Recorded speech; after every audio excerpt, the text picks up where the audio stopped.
A lot of us know that transferring our life savings to an overseas bank account is as good as flushing it down the toilet.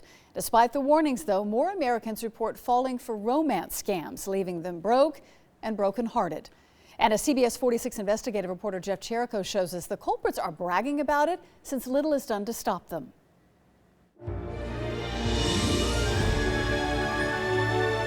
Love, romance, we all dream of it, and some will do anything for it.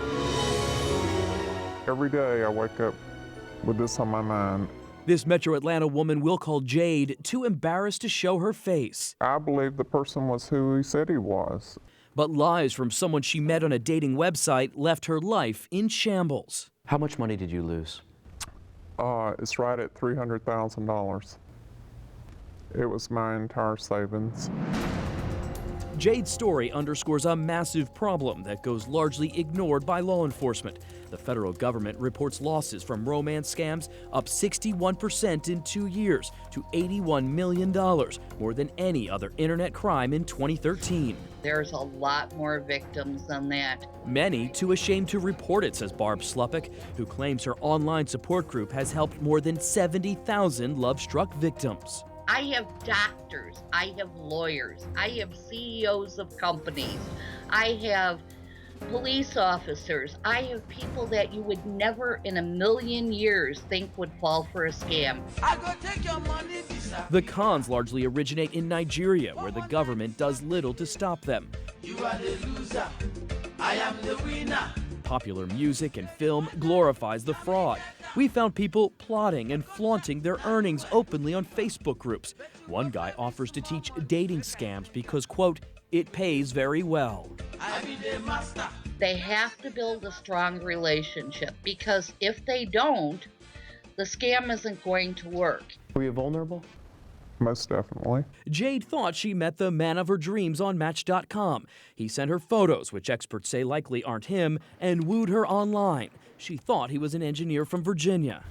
He started calling me at least 4 and 5 times a day.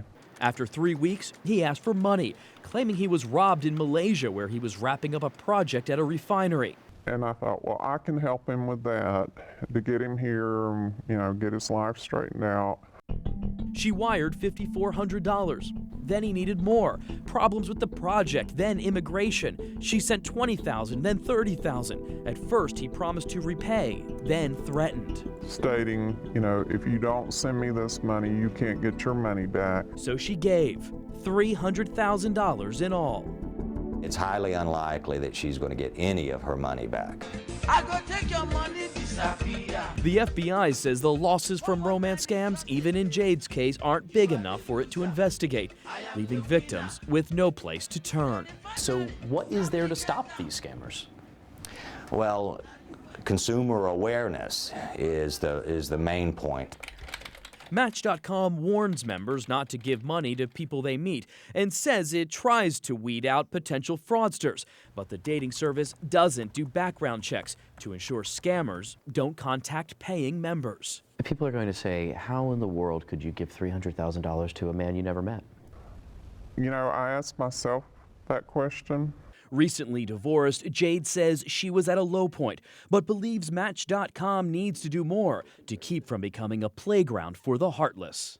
Yes, I made a terrible mistake, and I live with fear every day thinking, what's going to happen to me? This person knows everything about me, where I live, what I look like. And there are some red flags to help you quickly spot a scam artist. Beware of anyone who professes almost instant feelings of love or presses you to leave the dating site and talk with them over personal email. And be suspicious of anyone who claims their webcam isn't working. There are lots of other warning signs to keep you and your money safe. I put them on our website. Click on this story at CBS46.com.